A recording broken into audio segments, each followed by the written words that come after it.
ভগবান কৃষ্ণচন্দ্র যেদিন কুরুক্ষেত্রে যুদ্ধের পর হস্তিনাপুরে রাজা হচ্ছিল ধর্মরাজ যুধিষ্ঠির, রাজা হবার পর ভগবান কৃষ্ণচন্দ্র রথের উপরে উঠে কুন্তী পিসিমাকে ডেকে বলছে, পিসিমা, এতদিন এত কষ্ট, এত দুঃখ, এত যন্ত্রণা ভোগ করেছ, আজ তোমার ছেলে হস্তিনাপুরের রাজা, তুমি রাজমাতা, তাই পিসিমা এবার আমাকে বিদায় দাও, এবার আমি যাই, কারণ তোমার তো সমস্ত দুঃখ দূর হয়েছে, আর তো কোনো কষ্ট নেই, তো এবার আমাকে বিদায় দাও, আমি চলে যাই। কুন্তী আসতে ঠিক আছে। কুন্তী পিসিমা মনে মনে চিন্তা করছেন যে কৃষ্ণ যখনই আমাকে ছেড়ে ঘরে যায়, যাবার সময় বলে পিসিমা আমি আসি, আজ বলছি আমি যাই, তার মানে কি যাই কথার অর্থ কি? দেখবেন বাড়ির বাচ্চারা যদি বাইরে যাবার সময় মুখ দিয়ে বলে ফেলে মা আমি যাই, মা বলে বাবা যাই বলতে নেই, বল আসি, অর্থাৎ চলে যাওয়া মানে যাওয়া, অর্থাৎ সে আর আসবে না। কুন্তী পিসিমা মনে মনে ভাবছে তবে কি কৃষ্ণ আর কখনো আসবে না? হরি বল, হরি বল। তাই সে বলছে আমি যাই, দাঁড়িয়ে আছে। ভগবান বলে উঠলেন, পিসিমা যাওয়ার সময় আমি তোমায় বর দিয়ে যাব, তুমি বর চেয়ে নাও, যা চাইবে আমি তোমায় তাই দেব, বলো তুমি কি চাও? এত সুখ, এত শান্তি, এত আনন্দ, এই সুন্দর সুখ স্বাচ্ছন্দ্যের মধ্যে দিয়ে আমিও তোমায় দুটো বর দেব, বলো কি নেবে? কুন্তী পিসিমা বলে উঠলেন, কৃষ্ণ তুমি আমায় বর দেবে, আমি যা চাইবো তাই দেবে তো? নিশ্চয়ই, বলো পিসিমা কি চাই? কি চাইলেন মা? সারা জীবনে যে কষ্ট পেল, বনে বনে জঙ্গলে জঙ্গলে কাটালো, সন্তানদের নিয়ে এতটুকু সুখ যে পেল না, আজ তার ছেলে হস্তিনাপুরের রাজা, আবারও সেই পুনরায় সেই কুন্তী পিসিমা কৃষ্ণের কাছে বলে উঠল, কৃষ্ণ যদি তুমি বর দিতে চাও এই বরই দিয়ে যাও, এতদিন দুঃখ ছিল, যন্ত্রণা ছিল, কষ্ট ছিল, তাই তুমি আমার সঙ্গে ছিলে, আজ যেই সুখের নাগাল পেলাম তুমি আমাদের ছেড়ে চলে যাচ্ছ, তোমাকে ধরে রাখার ক্ষমতা আমার নেই, তবে বর যদি দিতে হয় এই বরই দিয়ে যাও। এই জগতে যার যত দুঃখ আছে, যার যত কষ্ট আছে, সবটুকু তুমি আমায় দিয়ে যাও। হরি বল, হরি বল। জীবনের শেষ দিন পর্যন্ত এতটুকু সুখ যেন আমার জীবনে না থাকে, যে কষ্ট পেলে, যে যন্ত্রণা পেলে তোমাকে স্মরণ করা যায়, তোমাকে ভালোবাসা যায়, সেই সুখ, সেই যন্ত্রণা তুমি আমায় দাও। পাশে দাঁড়িয়ে আছে ভীম। ভীম বলছে, মা সারা জীবনে তোমাকে নিয়ে বনে বনে কাটালাম, তোমার কি এখনো শান্তি হয়নি কষ্ট পেয়ে? তোমার কি স্বাদ মেটেনি? তুমি আবার কষ্ট চাইছো মা? মা বললেন, ওরে ভীম, এতদিন দুঃখ ছিল তাই কৃষ্ণ আমাদের সঙ্গে ছিল, আজ সুখের নাগাল পেয়েছি, আমার পুত্র হস্তিনাপুরের রাজা, আমি রাজমাতা, সুখের অন্ত নেই আমার, কিন্তু বাবা যে সুখের মধ্যে কৃষ্ণ নেই সে সুখ তো আমি চাই না বাবা। যুধিষ্ঠির সিংহাসন থেকে নেমে আ, যে সিংহাসনে বসলে কৃষ্ণ হারা হতে হয় সে সিংহাসন তো আমি চাই না, নেমে আয়, সেখান থেকে নেমে আয়, সারা জীবনে জীবনের শেষ দিন পর্যন্ত ওই বনে জঙ্গলে কাটাবো, কিন্তু বাবা কৃষ্ণ হারা হয়ে থাকবো না। হরি বল, হরি বল। আমি চাই না যে সিংহাসন পেলে কৃষ্ণ হারা হতে হয়, আমি চাই না সে সিংহাসন।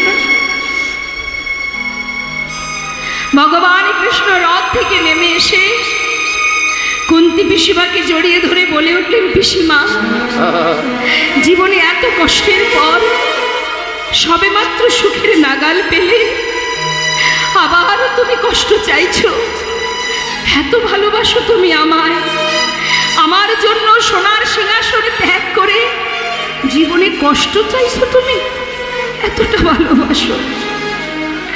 জড়িয়ে ধরে বললেন, পিসিমা আমি তোমায় কথা দিলাম, যখনই তোমার মনে হবে আমাকে স্মরণ করবে, আমি তোমার কাছে এসে ধরা দেব। আমি তোমার ভালোবাসায় বাধা পড়েছি তোমার কাছে, আমি আসবো তোমার কাছে। কুন্তী পিসিমাকে সান্ত্বনা দিয়ে রথে উঠে যখন পথে যাচ্ছে মা, পিছন থেকে আর একজন চিৎকার করে বলে উঠলেন, মাধব, মাধব, একটিবার দাঁড়াও মাধব, একবার পিছন ফিরে চেয়ে দেখো, চেয়ে দেখো, আমায় চিনতে পারছো তুমি? আমি কে? শতপুত্র হারা জননী আমি, একটিবার তাকিয়ে দেখো আমি কে? অভাগিনী আমি, সন্তান হারা জননী আমি। শোনো মাধব, যাওয়ার আগে একটা কথা শুনে যাও, আজকের এই যুদ্ধ তোমার কারণে হয়েছে। তুমি যদি না চাইতে কোনোদিন হতো না, আমি কোনোদিন সন্তান হারা হতাম না। তোমার জন্য আজ আমি সন্তান হারা, আজ আমি তোমায় অভিশাপ করলাম। শোনো, শোনো মাধব, যেমন তুমি আমার কুরুবংশ ধ্বংস করে দিয়েছো, একটা দ্বীপও বাঁচিয়ে রাখনি, আমিও তোমায় অভিশাপ দিলাম, তোমার যদুবংশ ধ্বংস হয়ে যাবে, বংশে বাতি দেওয়ার একটা দ্বীপও বেঁচে থাকবে না। আরো অভিশাপ দিলাম তোমায়, তোমার মৃত্যু হবে একটা ব্যাধের হাতে, তার হাতে তুমি ভূমিতে পতিত হবে। যেই না বলেছে মা, সঙ্গে সঙ্গে সেই সবাই, সেখানে যারা যারা ছিল সবাই ছুটে গিয়ে মাতা গান্ধারীকে বলে উঠলেন, তুমি কি অভিশাপ করছো? কাকে অভিশাপ দিচ্ছ তুমি? ফিরিয়ে নাও, ফিরিয়ে নাও, তুমি অভিশাপ করো না। মাতা গান্ধারী কৃষ্ণকে জড়িয়ে ধরে বলছে, মাধব, আমার যে কিছু করার নেই, আমি যে আর পারছি না, সন্তান হারা পাগলিনীর ন্যায় আমি কি বলতে কি বলেছি, তুমি আমার ক্ষমা করো মাধব। ভগবান বলে উঠলেন, শান্ত হও তোমরা, মাকে বাধা দিও না, সে যে মা, একটা দুটো সন্তান নয়, শতপুত্র হারিয়েছে সে।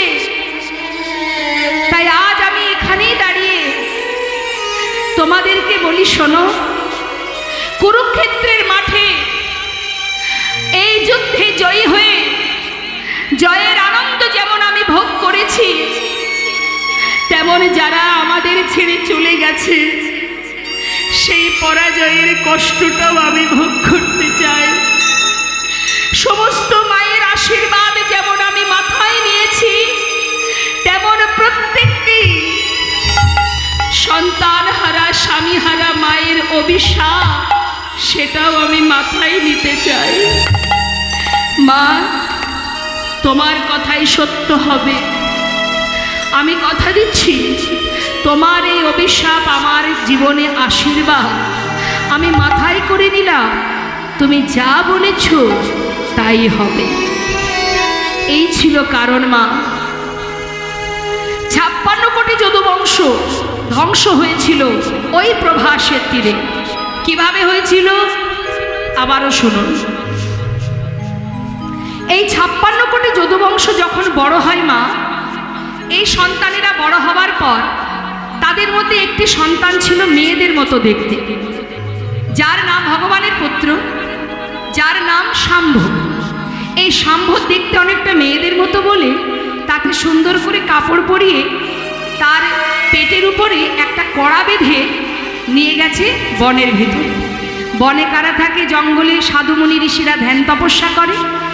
এমনই তারা এই 56 কোটি যদুবংশ ভগবানের সন্তান, তারা এমনই বড় হবার মাত্রই যখন তারা পরিপূর্ণ যৌবন বয়স, তখন তারা ধরাকে সরাজ্ঞান করতে শুরু করলো।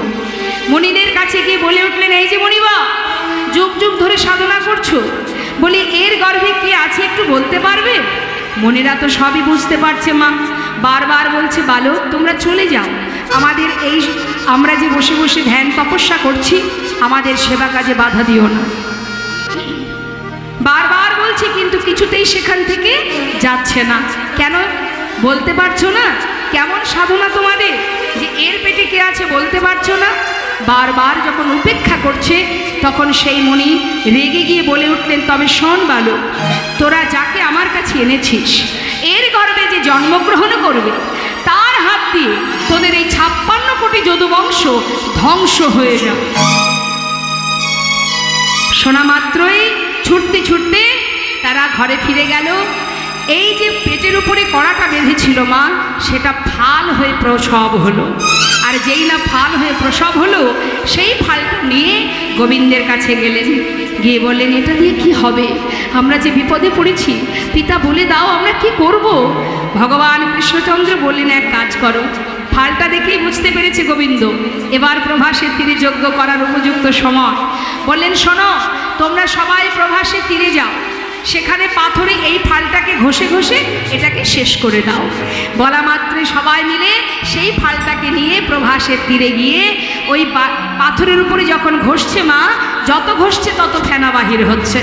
আর সেই ফেনাগুলো নদীর ধার বরাবর যাচ্ছে।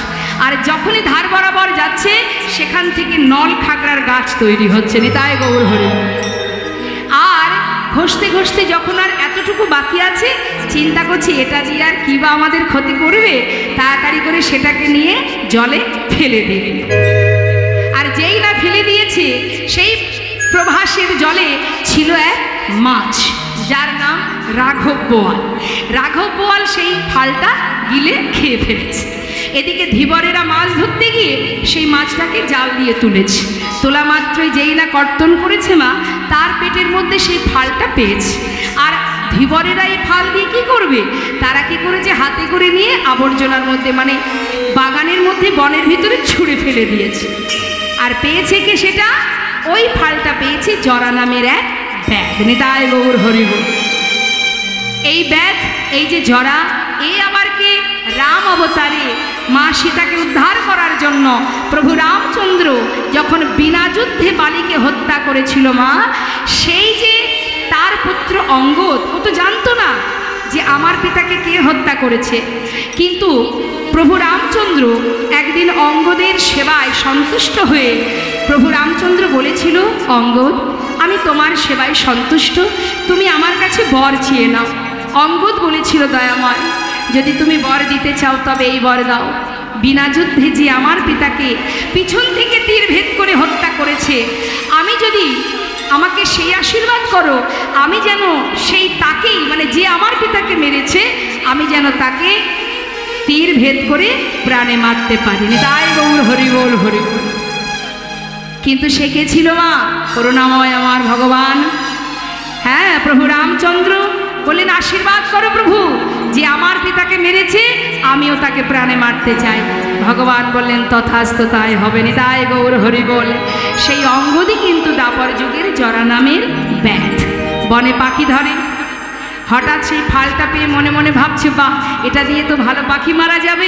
সে তীরের আগায় ফালটা বেঁধে রেখেছে। প্রভু রামচন্দ্র, ভগবান কৃষ্ণচন্দ্র প্রভাসে যজ্ঞ করবার পর তিনি ওই বনের ভেতরে নিম্ন বৃক্ষের ডালে বসেছিলেন। তার চরণদুল ছিল নিচে। মাছরাঙা পাখি ভেবে ওই ব্যাগ যখন তীর ভেদ করে, তখনই ভগবান ভূমিতে পতিত হয়। আর ওই যে নলখাগড়ার গাছ, 56 কোটি যদুবংশ, তারা ওই প্রভাস নদীর তীরে, প্রথমত ওদের মধ্যে হবে কথা কাটাকাটি, তারপরে কথা কাটাকাটি হতে হতে হবে হাতাহাতি, মানে মারামারি বাঁধবে। যখনই হাতাহাতি হবে, হাতের কাছে যা পাবে তাই দিয়ে আঘাত করবে। কি পাবে প্রভাসের তীরে? ওই নলখাগড়ার গাছ। ওই নলখাগড়ার গাছ নিয়ে যে যখন যাকে আঘাত করবে, সঙ্গে সঙ্গে সে ভূমিতে পতিত হবে। এইভাবে 56 কোটি যদুবংশ ধ্বংস হয়ে যাবে। তাই গৌর হরিবোল হরিবোল। সব কিছু সিদ্ধান্ত করে এবার করুণাময় গোবিন্দ আমার, তিনি লীলায় প্রবেশ করলেন। এদিকে হলো কি মা, তিনি তো চলে গেলেন দ্বারকাতে, আর এদিকে শ্রীমতী রাধারানী বৃন্দাবনের কি অবস্থা দেখুন। একটু মন দিতে হবে পদাবলিতে। রাধারানী আমার, তিনি প্রাণবধূ চলে গেলেন দ্বারকায়। বালির উপরে, মাটির উপরে, চোখের জলে মাটিটাকে ভিজিয়ে তার উপরে প্রাণবধূর চিত্র অঙ্কন করছে, ছবি আঁকছে মা। কিভাবে আঁকছে মন দিয়ে শোনো কি বলছে। কৃষ্ণ কৃষ্ণ বলি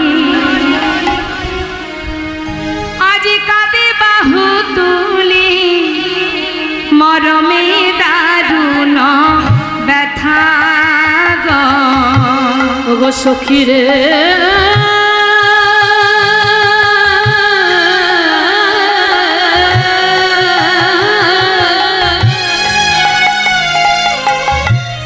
কৃষ্ণ কৃষ্ণ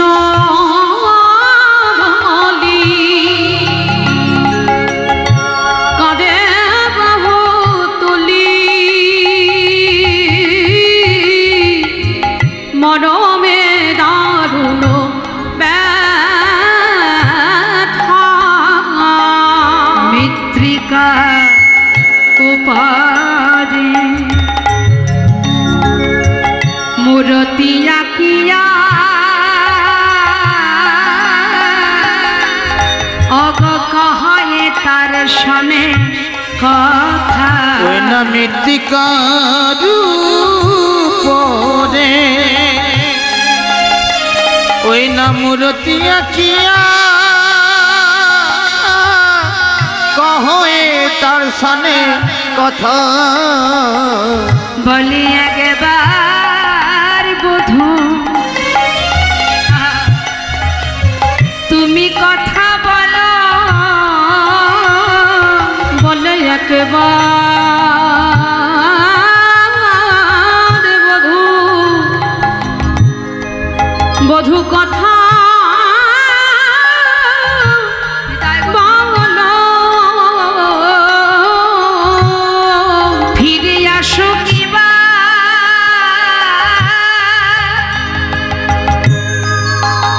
বধূ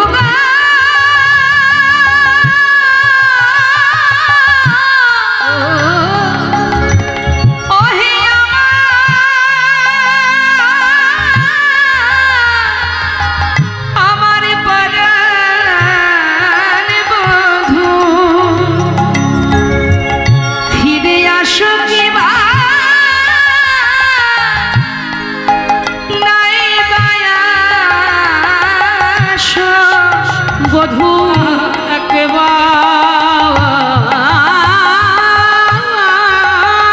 বধূ বধূ কথা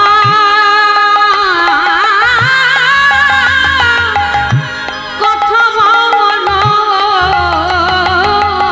ফিরে আসো কিনা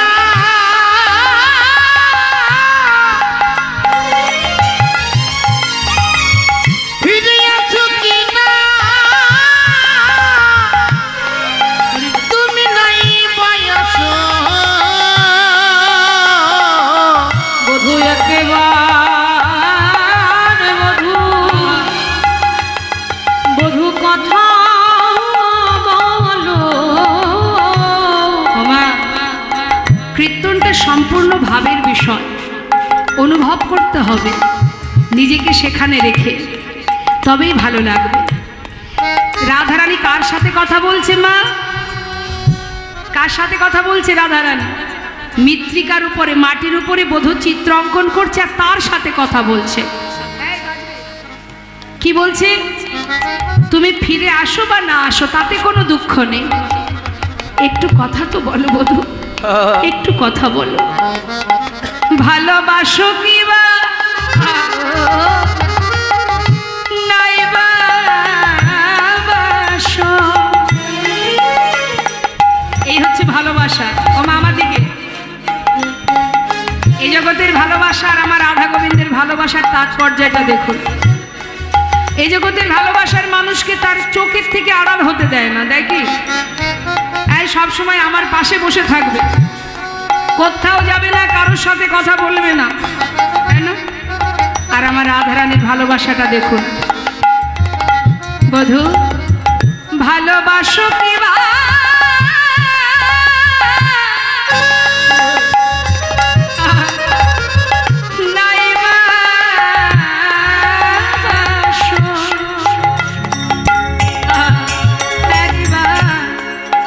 শুধু একবার বধূ কথা বলো ভালোবাসো কিবা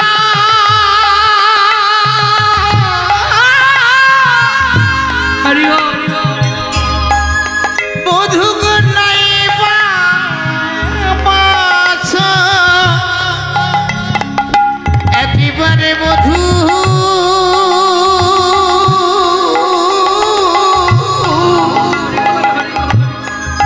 তুমি কথা বলো। বাবা চিত্র অঙ্কন করছে কেমন ভাবে দেখুন। এখানে তো অনেকেই আছে যারা চিত্র অঙ্কন করে।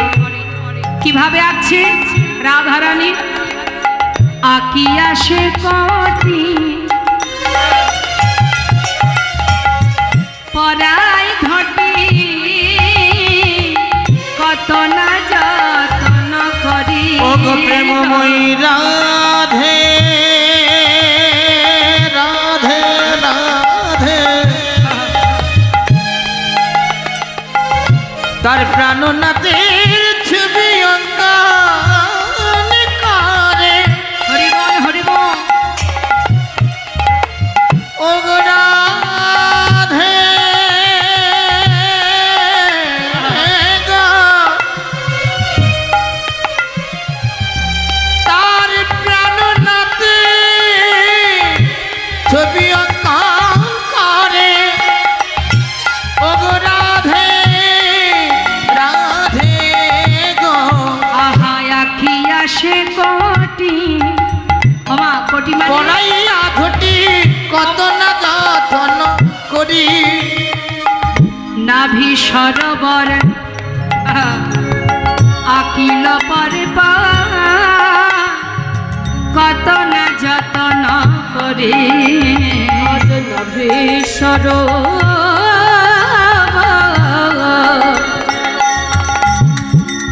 দেখো আঁকে তার পা আহ কত না যতন করি হরিবল হরিবল। সখীরা বলছে আয় রায় রায় কিরে তোর কি মাথা খারাপ হয়ে গেল? বধূর চিত্র অঙ্কন করছিস কিন্তু চিত্র অঙ্কনে ছিলিটা কি রে? এইভাবে কেউ চিত্র অঙ্কন করে? কি গো মায়েরা বলুন, এখানে কেউ ছবি আছে আঁকে এমন কেউ আছে নাকি? আছে? কে আঁকে ছবি? একটা মানুষের ছবি যদি আপনি আঁকতে চান, শুরু করার নিয়মটা কি হয় মস্তক থেকে আর নয় চরণ থেকে। ভালো করে বুঝবেন মা, ছবি আঁকতে গেলে হয় মাথা থেকে নাই পা থেকে ছবি আঁকতে শুরু করতে হয়। কিন্তু রাধারানী আঁকছে কোথায়? আগে কোমরটা। আর যেই না কোমরটা আগে এঁকেছে সখীরা ধরেছে, গুরু ধরে অঙ্কন শিখেছিলি সব ভুলে গেলি? এইভাবে কেউ চিত্র অঙ্কন করে? হ্যাঁ কি হলো রে তোর? তুই কি সব ভুলে গেছিস? রাধারানী বলিছে সখী রে ওরে সখী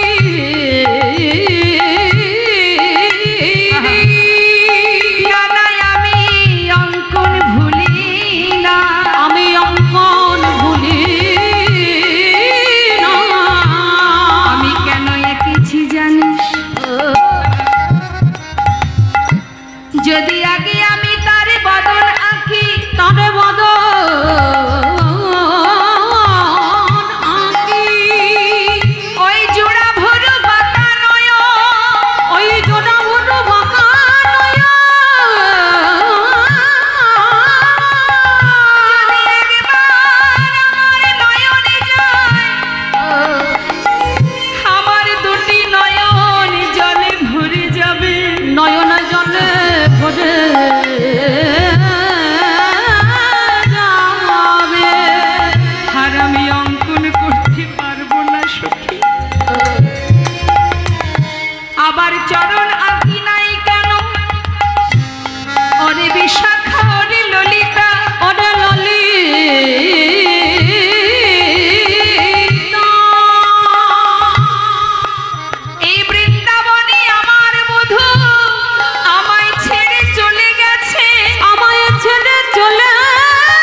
হরি বল হরি বল।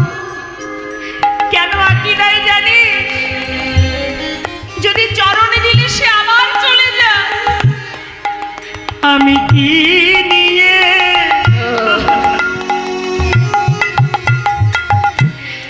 এই ব্রজে রইব। বলে ওরে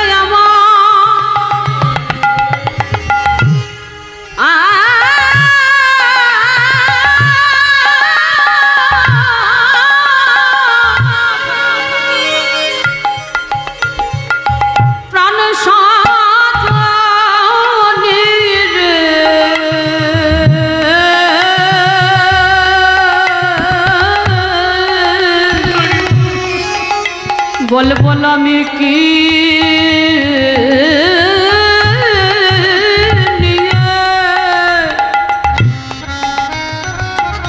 আরে এই ব্রজে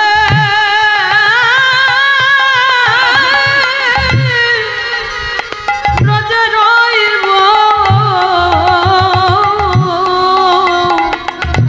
চরণে দিলে যদি, চরণে দিলে যদি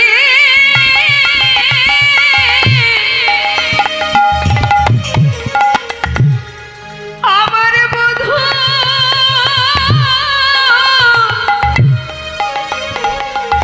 আবার চলে যায় সখী। বলে আমি কি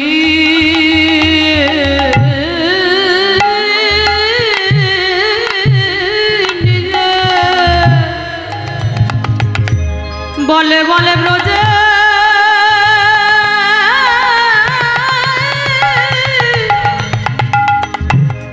ব্রজে থাকব।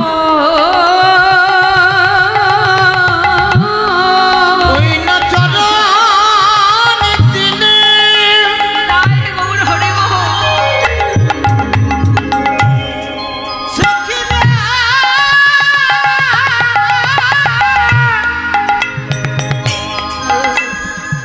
আমি বুঝি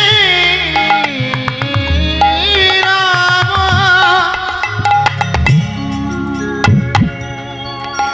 আমি চিনি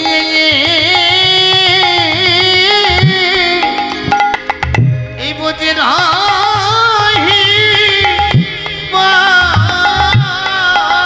সখী, সেই জন্য তো আমি চরণ আঁকি নাই, যদি আবার আমায় ছেড়ে চলে যায়।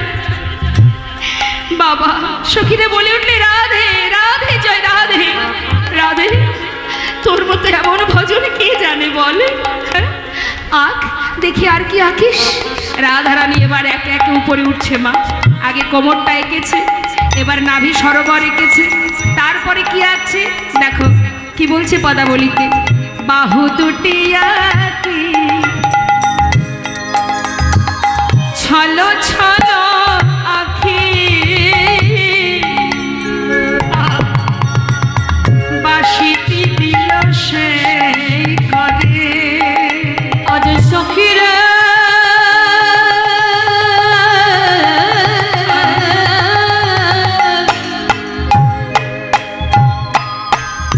বাহু দুটি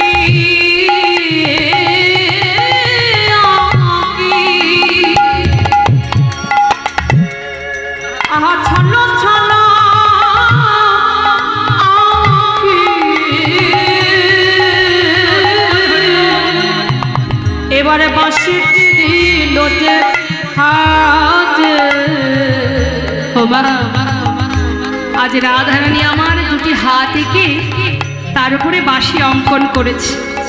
বাঁশিটা এঁকে দিয়ে কি বলছে, অবধূ একবার তেমনি করে বাজাও বাঁশি, একবার তেমনি করে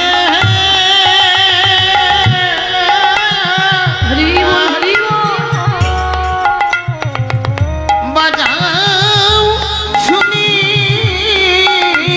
বলে আগে যাব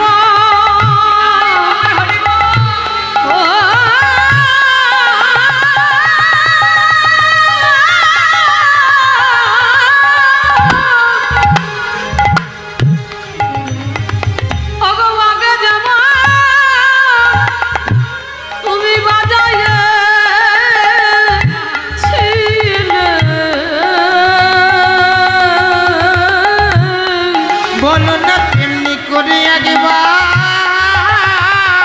বাজাও শুনি যে বাঁশি সুরে আমি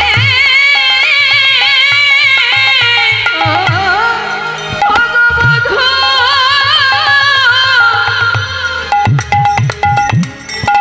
আমি পাগলিনী অগবধূ গো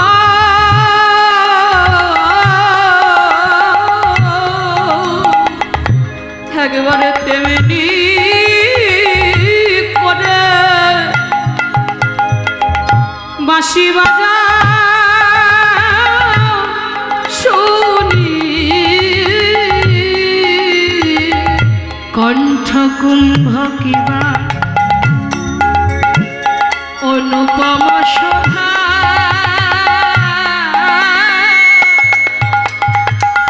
আকিল পরে পরে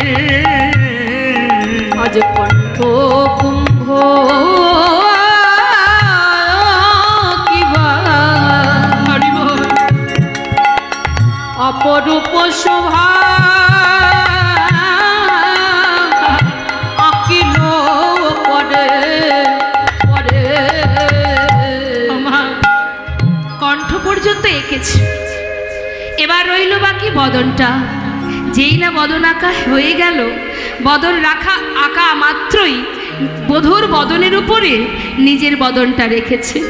ওই মাটির উপরে বধূর বদন এঁকে সেই বদনে নিজের বদনটা রেখে এবার আমার রাধারানী কাঁদছে আর কি বলছে, মুখে মুখ দিয়া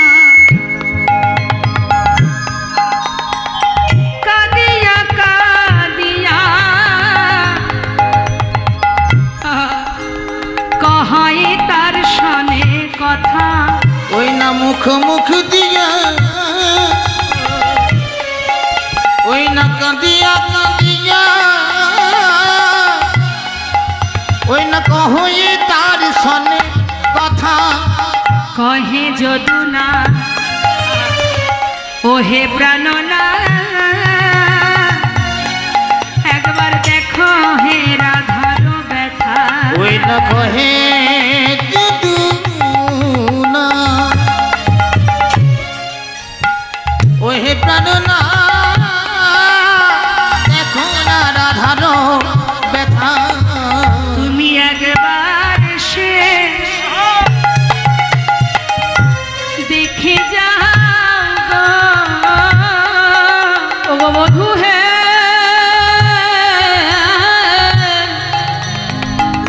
তুমি একবার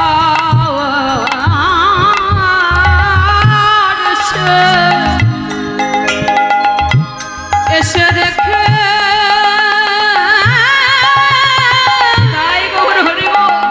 দেখে যাও আমাদের রাধারানী সে কেমন আছে বলে একেবার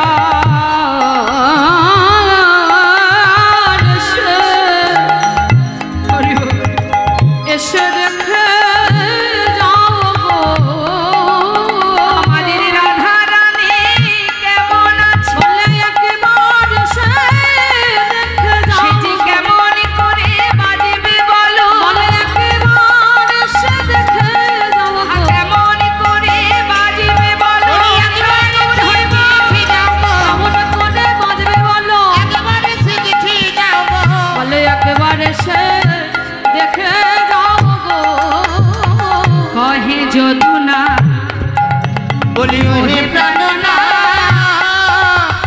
দেখো না রাধার ব্যথা।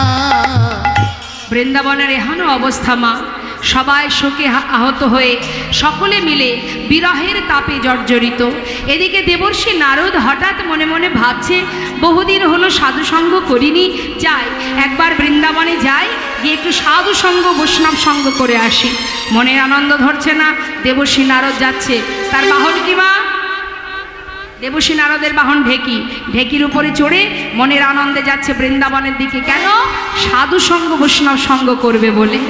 বিধির নন্দন আজি চিন্তা মনে মনে, বিধির নন্দন আজি চিন্তা মনে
বলে আনন্দ ধরে আজ না, ভক্ত সঙ্গ করবে বলে আনন্দ ধরে না, ভক্ত সঙ্গ করবে বলে আনন্দ ধরে না, আহা দেখিতে দেখিতে যাই উল্লসিত হইয়া, দেখিতে দেখিতে যাই উল্লসিত হইয়া।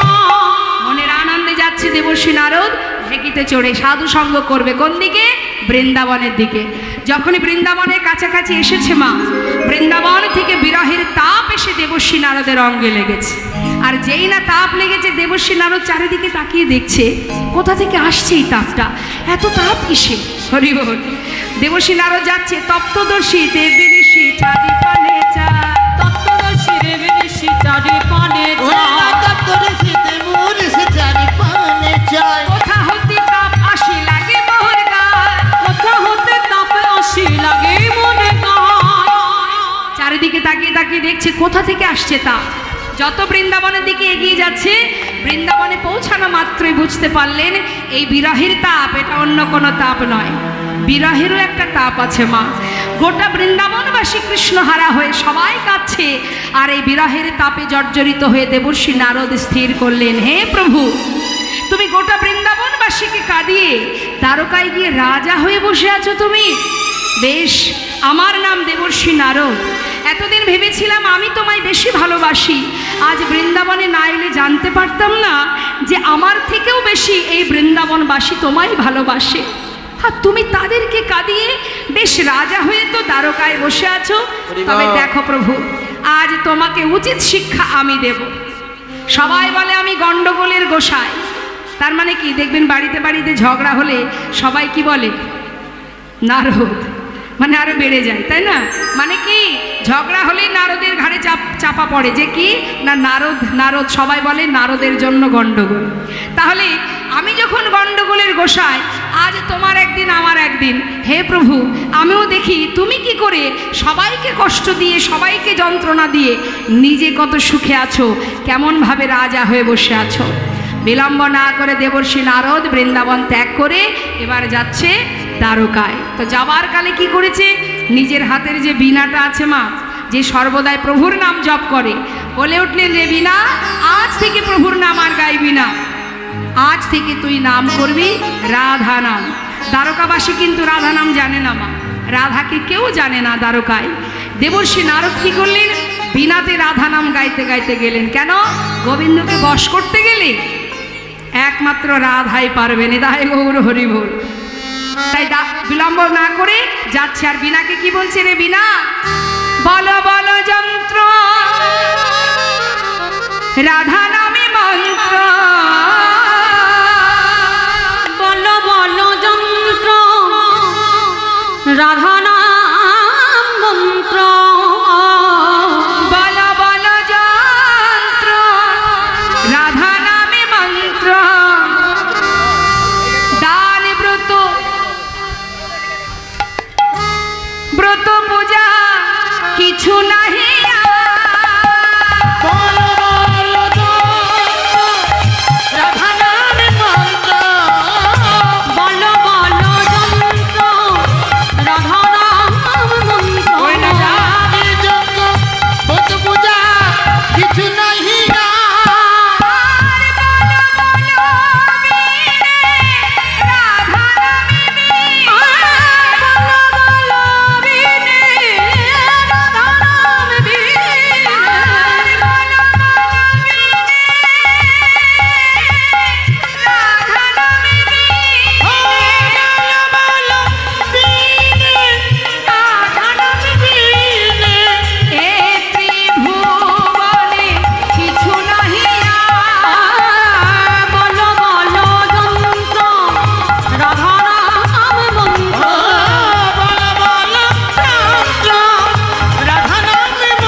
সবাই মিলে আমরা রাধা নাম গাইতে গাইতে যাব। আমরাও তো লীলার সাথে সাথে যাচ্ছি।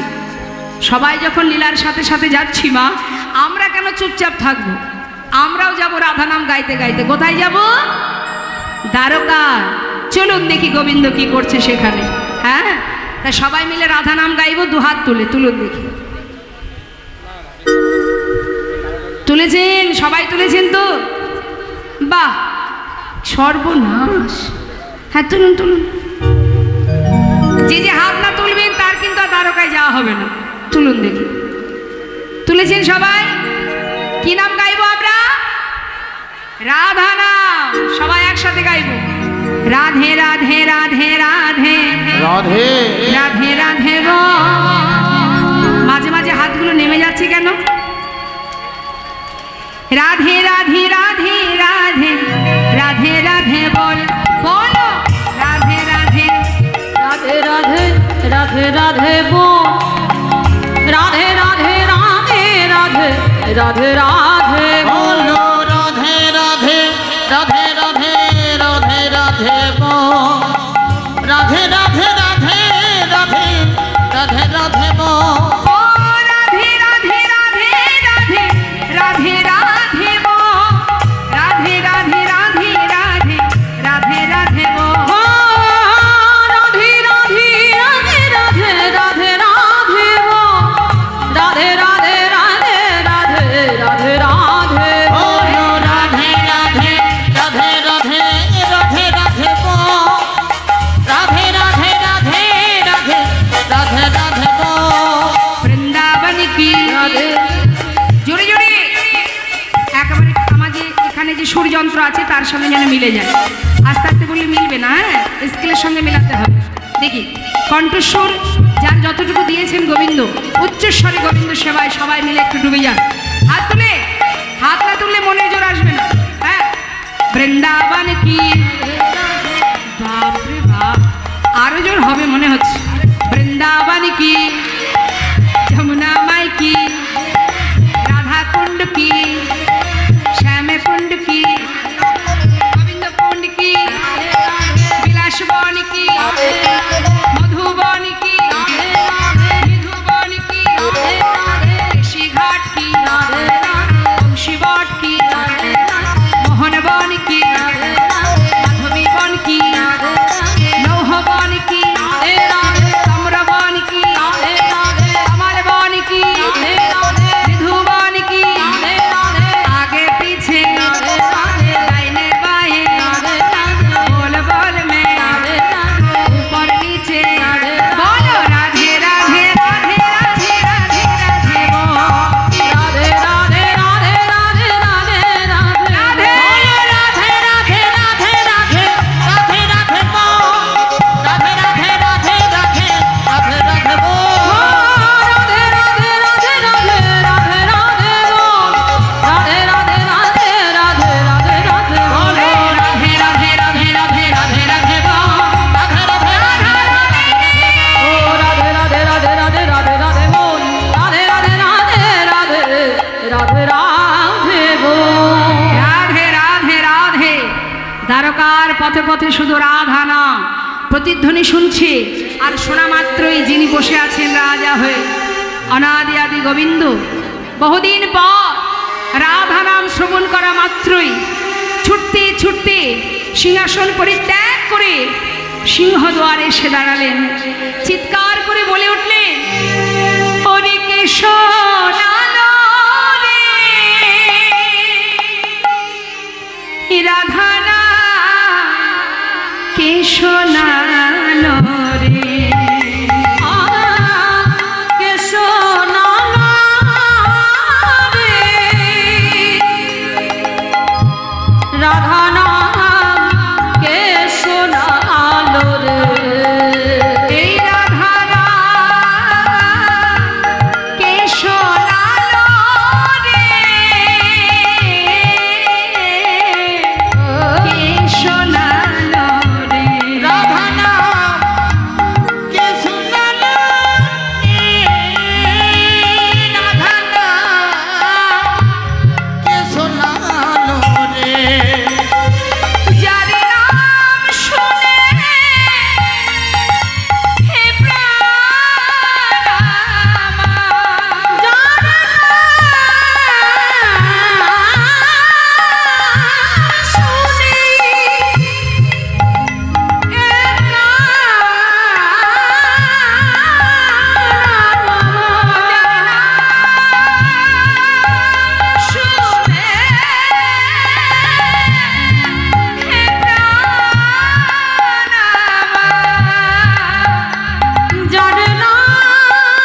বৃন্দাবনবাসী কেমন আছে দেবর্ষি?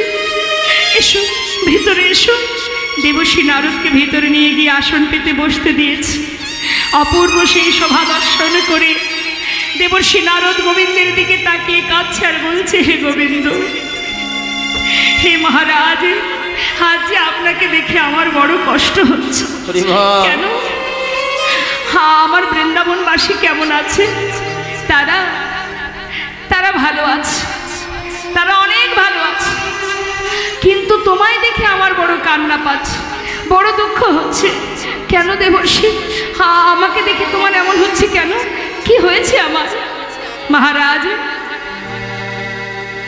কত মানুষকে কাঁদিয়ে, কত মানুষের অভিশাপ মাথায় করে নিয়ে আজও আপনি বসে আছেন মহারাজ।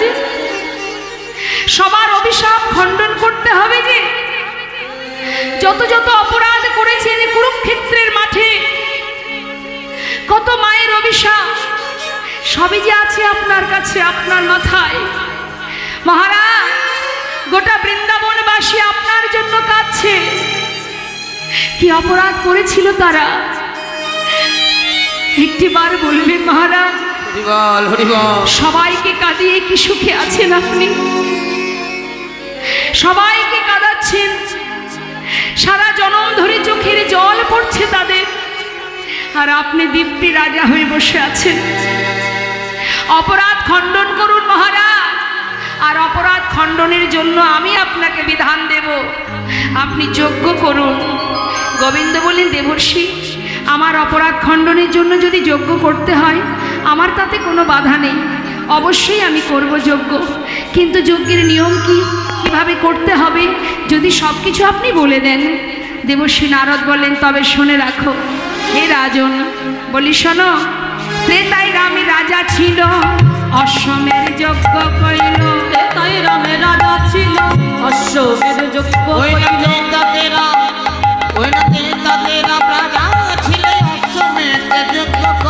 দানব্রত যজ্ঞ হবে এবে, আজ দানব্রত যজ্ঞ হবে এবে, দানব্রত যজ্ঞ হবে এবে।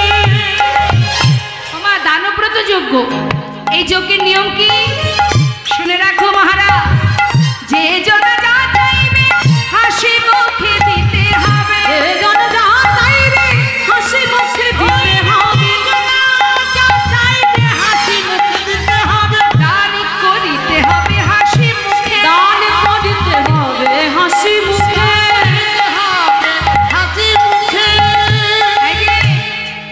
যে যা চাইবে হাসি মুখে দিতে হবে, কৃপণতা করা যাবে না। আমরা যদি বাড়িতে কোনো ধর্মীয় কাজ করি মা, মনে করুন বাড়িতে বৈষ্ণব সেবা হোক বা কোনো যজ্ঞ হোক, যেটাই আমরা করি না কেন, যজ্ঞ করতে গিয়ে বা বৈষ্ণব সেবা দিতে গিয়ে যদি মনে মনে ভাবি, না না এটা দেওয়ার দরকার নেই, ওটা দিয়ে দেব, ভালোটা থাক। দেখবেন অনেকে করে, ঠাকুরের জন্য যদি মন্দিরে বাজারে যায়, মনে করুন দুর্গা পুজো, কালী পূজা বা যজ্ঞের জন্য, অনেক ব্যক্তি, সবার ক্ষেত্রে বলবো না, অনেকেই আছে ফলের দোকানে গিয়ে বলে, এই যে দোকানদার ভাই, এই যে ফলগুলোর দাম কত? যদি বলে এটা বেশি এটা কম, সেগুলোই তো একটু বেকা, কানা, পোকা ইত্যাদি ইত্যাদি। আরে ঠিক আছে, ওগুলোই দিয়ে দাও না, কয়েক কিলো দিয়ে দাও, সবই তো ভগবানের সেবাই লাগবে। মানে বেকা, পোকা এইগুলো ভগবানের জন্য। আর নিজে যখন ফল কিনতে যাবে, এই যে দোকানদার দাদা, যেটা সব থেকে দামি ফল সেটা বের করুন তো, মিষ্টি হবে, সুন্দর হবে, সেটা যখন আমি খাবো তখন ভালোটা। আর ভগবানের জন্য টেরা, বেকা, পোকা অসুবিধা নেই, সবই তো ভগবানের লাগবে সেবায়, তাই না? তামাগো, দান করা, যজ্ঞ করা, ব্রত করা, এর পিছনে কৃপণতা রাখলে হবে না।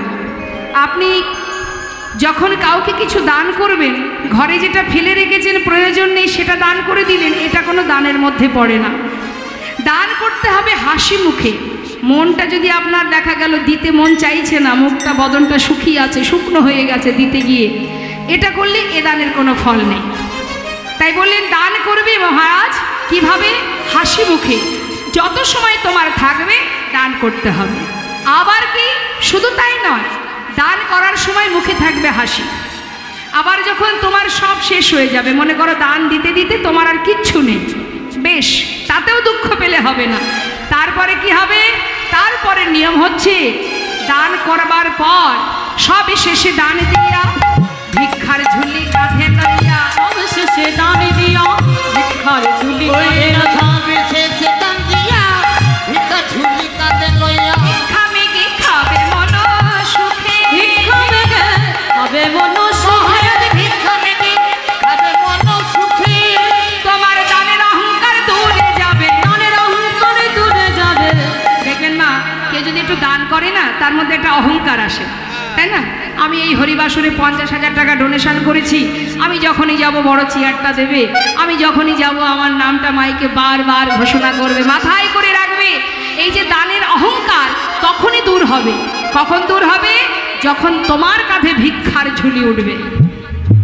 দানের অহংকার দূরে যাবে, দানের অহংকারে দূরে যাবে। দানের অহংকার দূরে যাবে। দানের অহংকারে দূরে যাবে। শোনো শোনো হে রাজা, দানের অহংকার দূরে যাবে। শুনো শুনো হে রাজা, দানের এই তরিতে, শুনো হে রাজন, এই তরিতি, শুনো শুনো হে রাজন। দানপতি এই তরিতি। দানের অহংকারে দূরে যাবে। ভিক্ষা মেগে খাবে মন সুখে। ভিক্ষা মেগে খাবে মন সুখে। ভগবান কৃষ্ণচন্দ্র বললেন, বেশ আমি তাই করব, কিন্তু বলো দেখি দেবর্ষি, নিমন্ত্রণের দায় দায়িত্ব কে নেবে? বলরাম বললেন, চিন্তা কিসের? হ্যাঁ, দেবর্ষি নারদ আছে, সে সব জায়গা চেনে, আর কেউ চিনুক বা না চিনুক। আর তার গাড়িটা কি মা? তার গাড়িটা খুব ছোট্টর মধ্যে সরু গাড়ি না, ও অলি গলি সরু হলেও ঢুকে যাবে, অসুবিধা নেই। বলছে দেবর্ষি নারদের উপরে দায়িত্ব দেওয়া হোক। নিমন্ত্রণের ভার দিল কাকে? দেবর্ষিকে। পত্র লিখলেন আমার গোবিন্দ, সুন্দর করে স্বর্গমত্ত পাতাল সর্বত্র নিমন্ত্রণের জন্য পত্র লিখেছে। এবার পত্র লিখে দাদাকে দিয়ে বলছে, দাদা একবার দেখো তো ঠিক হলো কিনা। বলায় দাদা দেখছে, সুন্দর করে ভাই পত্র লিখেছে, সব জায়গায় পত্র লিখেছে, লেখেনি বৃন্দাবনে। দাদা ঠিক আছে লেখা? বলরাম বলে উঠলেন, কানাই, এই প্রভাসের তীরে এত বড় যজ্ঞ করবি তুই, সবাইকে নিমন্ত্রণ করলি, কেন বৃন্দাবনবাসী তোর মা পিতা সখাগণ তাদের কেন নিমন্ত্রণ পত্র লিখলি না? গোবিন্দ বললেন, দাদা আমি তো জানি তুমি এমন কথাটা বলবে, কিন্তু দাদা শোনো, নিমন্ত্রণ পত্র পেলে সবাই আসে, আর নিমন্ত্রণের পত্র না পেয়ে যদি কেউ আমার এই যজ্ঞে আসে, আমি তো তখনই বুঝবো যে সেই আমার উপযুক্ত আপনজন। নিতাই গৌর হরি বল। আপনজন কি কখনো নিমন্ত্রণ করা হয়? করে কি মা? বাড়ির লোককে চিঠি দেয়, দেয় বাইরের অতিথিকে। তাই বলছে, দাদা আমি তো দেখতে চাই যে আমি বিনা নিমন্ত্রণে কেউ আমার এই যজ্ঞে আসে কিনা, তবেই তো আমি জানবো তারা আমায় বড় ভালোবাসে। বেশ, দেবর্ষি নারদ চিন্তা করলেন, সব জায়গার পত্র লিখেছে প্রভু, ঠিক আছে, পত্র না হয় সব জায়গায় দিলাম, খবর দিতে তো আর বাধা নেই। তাই স্বর্গমত্ত পাতাল সর্বত্রে দেবর্ষি নারদ নিমন্ত্রণ চললেন মা। সর্বত্রে নিমন্ত্রণ করে অবশেষে এসে পৌঁছালেন শ্রীধাম বৃন্দাবনে। তাহলে লাস্টে কোথায় এলো? বৃন্দাবনে। আগে গেছে স্বর্গমত্ত পাতাল, শেষে গেছে বৃন্দাবনে। বৃন্দাবনে যাওয়া মাত্রই মা যশোমতীর অঙ্গনে গিয়ে যেই না উপস্থিত, মা আমার ক্ষণে চৈতন্য ক্ষণে অচৈতন্য। নূপুরের শব্দ শুনে মা বলে উঠলেন, ওরে আমার গোপালের পায়ের শব্দ নাকি? আমার গোপাল এলি, তুই কি আমার গোপাল? দেবর্ষি নারদ বলছে, মা আমি গো, আমি এসেছি, আমি দেবর্ষি। ও তুই এসেছিস? বাবা কোথা থেকে এলি তুই? দ্বারকা থেকে। হ্যাঁ, আমার গোপাল কেমন আছে? ভালো আছে মা, তাই তো তোমার কাছে খবর নিয়ে এলাম। সে অনেক ভালো আছে। আর একটা বিশেষ খবর মা, তোমার পুত্র কানাই সে কিন্তু প্রভাসের তীরে যজ্ঞ করবে, তাই তোমাদের কাছে খবর দিতে এলাম মা গো। বিলম্ব না করে গোটা বৃন্দাবনবাসীকে নিমন্ত্রণ জানাচ্ছি, সবাই যাবে ওই যজ্ঞে, তাই দেরি না করে শীঘ্রই যাত্রা করো মা। তোমার কানাই বলায় দুই ছেলে তারা যজ্ঞ করবে। মায়ের আর আনন্দ ধরছে না। মা আমার পাগলিনীর ন্যায় ব্রজবাসীর কাছ থেকে ক্ষীরসর ননি মাখন নিয়ে যাচ্ছেন বৃন্দাবন থেকে দ্বারকায়। কিন্তু বাবা যখন যাচ্ছে, এদিকে দেবশ্রী নারদ চিন্তা করছে বৃন্দাবনে সবাইকে খবর দিতে হবে। হঠাৎ ললিতা, বিশাখা তারা দেখতে পেল দ্বারকা থেকে দেবশ্রী নারদ এসেছে। বিলম্ব না করে ছুটতে ছুটতে রাধারানী কাছে গিয়ে ডাকছে,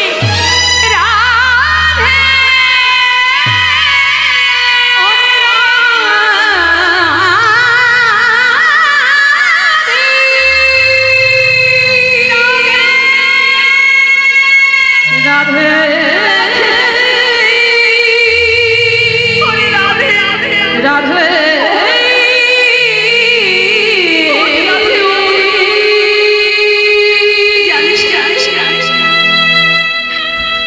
দ্বারকা থেকে দেবশ্রী নারদ এসেছে। ও তাড়াতাড়ি ওঠ, চল আমরা যাই, তোর বধূ কেমন আছে একবার শুনে আসি। শ্রীমতী রাধারানী ছুটতে ছুটতে দেবর্ষীর কাছে এসে বলছে, দেবর্ষী আমার বধূ কেমন আছে বলো না দেবর্ষী। দেবশ্রী নারদ বললেন, শোনো, তারা সবাই ভালো আছে, তবে আমি এখানে কেন এসেছি জানো? শুনে না, এই যে প্রভাসেতে যজ্ঞ করে কৃষ্ণ বলরাম, প্রভাসেতে যজ্ঞ করে কৃষ্ণ বলরাম, প্রভাসেতে যজ্ঞ করে কৃষ্ণ বলরাম, প্রভাসেতে যজ্ঞ করে কৃষ্ণ বলরাম, সেই যজ্ঞের সংবাদ দিতে নারদ যে এলাম, সেই যজ্ঞের সংবাদ দিতে নারদ যে এলাম। যাও যাও প্রভাসের তীরে যাও, যাও যাও প্রভাসের তীরে যাও, যাও যাও প্রভাসের তীরে যাও, যাও যাও প্রভাসের তীরে যাও, আর বিলম্ব করো না গো, যাও যাও প্রভাসের তুমি আর বিলম্ব করো না গো, যাও যাও প্রভাসের তীরে যাও, সেই যজ্ঞের সংবাদ দিতে নারদ যে এলাম, যজ্ঞের সংবাদ দিতে নারদ যেই না খবর পেল রাধারানী আনন্দ ধরছে না, স্থির করলেন মনে মনে, আমি আর থাকবো না বৃন্দাবনে, যে দেশে আমার বধূ নেই আমি সে দেশে থাকবো না। সবাইকে ত্যাগ করে সুন্দর করে পসরা সাজিয়ে ঘর থেকে সখী বেষ্টিত হয়ে যেই না বাইরে পা রেখেছে, মা কোথায় ছিল কালস্য কুটিলা ননদিনী, সামনে এসে উপস্থিত। অসময়ে সেজে গুজে সখীদের নিয়ে যাচ্ছিস কোথায়? এত বড় সাহস? হ্যাঁ, রাধারানী আমার স্থির করে নিয়েছে সে আর ঘরে ফিরবে না। মহাজন বললেন, দেখো দেখো, আজি যোগ্য বার্তা পেয়ে যাত্রা করিলেন রায়, আয় বলা গো। যোগ্য বার্তা পেয়ে যাত্রা চলিলেন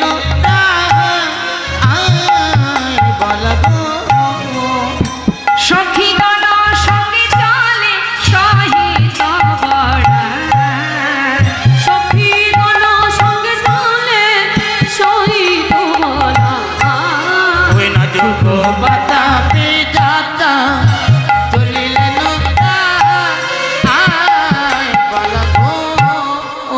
কোথায় ছিল ননদিনী? তখন কুটিলা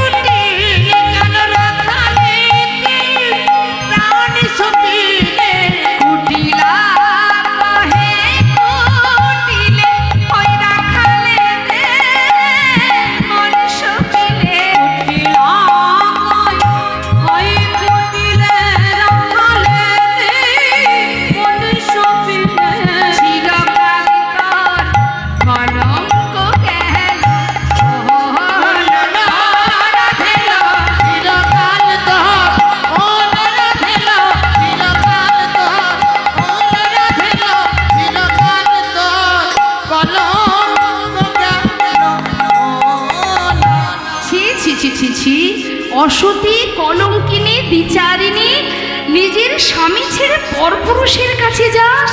হ্যাঁ, বল কোথায় যাচ্ছিস? রাধারানী তো কোনো কথাই বলছে না, কুটিলা নিজের মতো বলেই যাচ্ছে, কিরে অসময়ে কোথায় যাচ্ছিস উত্তর দে।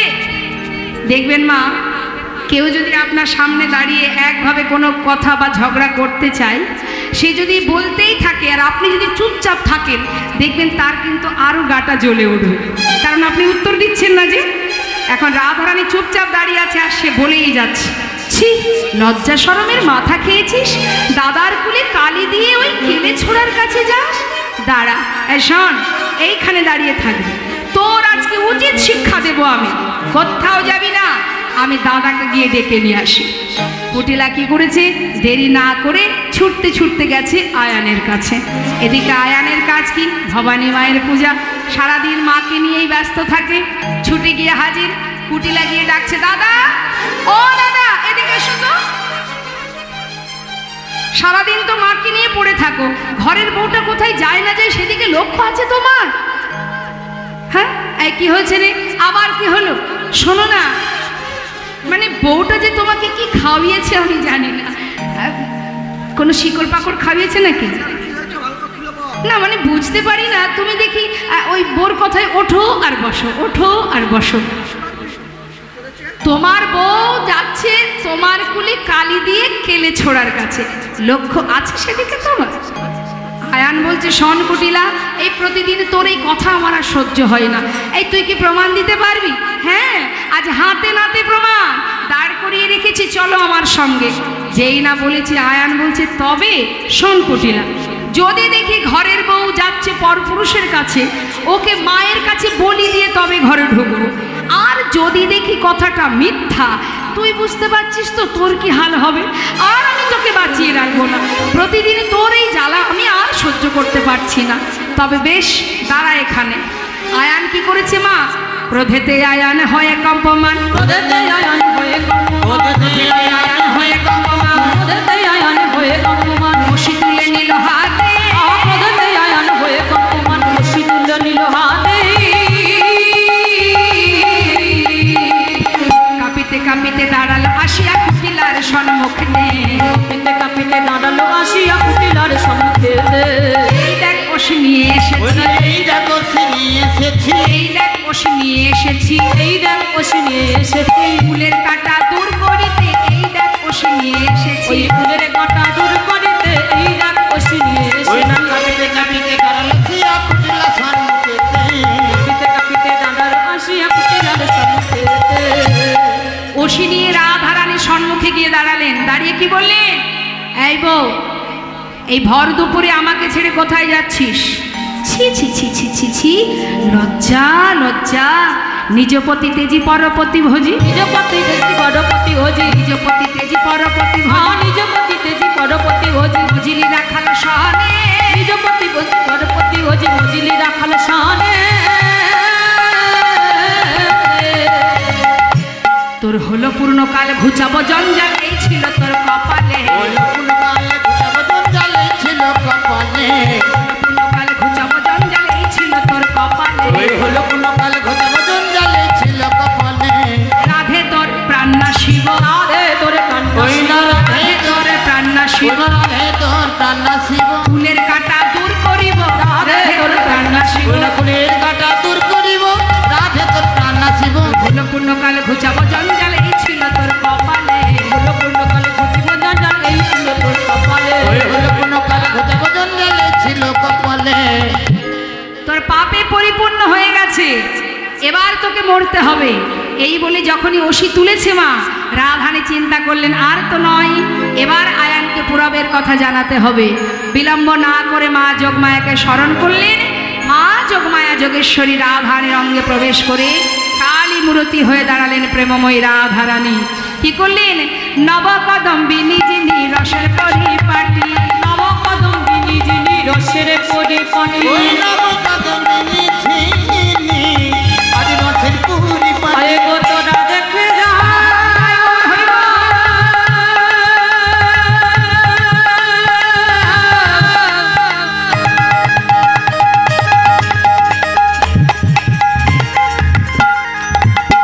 আমার রাধা রানী রে কি ভাব রে,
কালী রূপ দর্শন করেছে।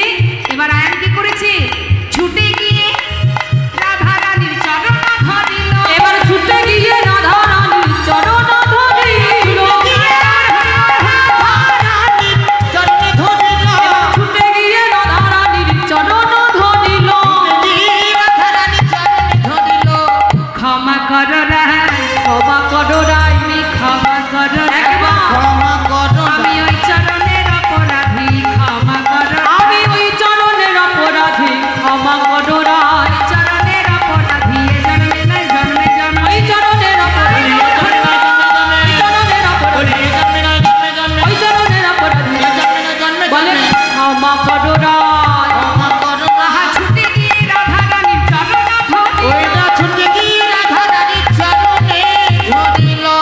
চরণ ধরে এবার আয়ান ক্ষমা করো বলে কাঁদছে।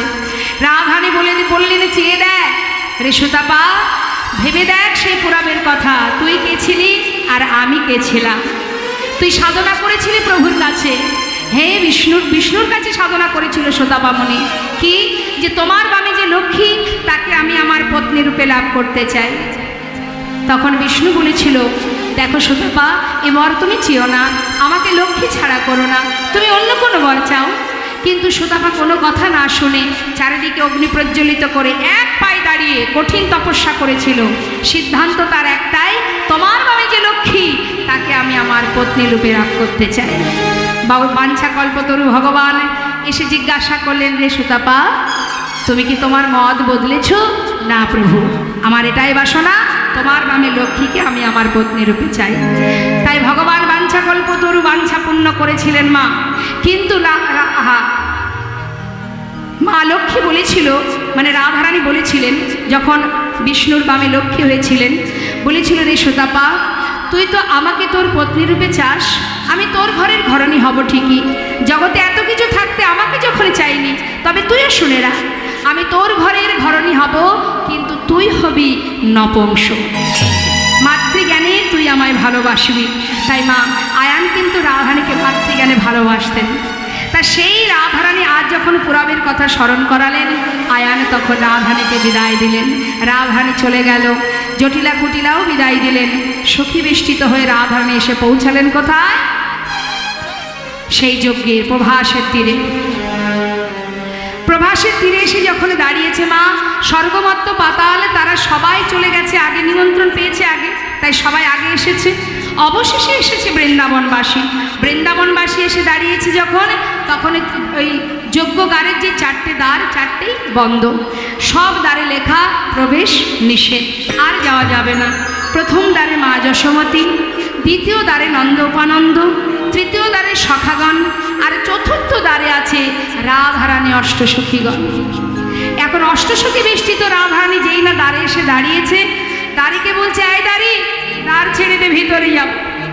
দাঁড়ি বলছে, তোমরা কারা? যখন তখন দ্বার ছেড়ে দে বললে তো হবে না, এখন আর প্রবেশ করা যাবে না। দেখতে পাচ্ছ না কি লেখা আছে? প্রবেশ নিষেধ। দেখতে পাচ্ছ না যাওয়া যাবে না?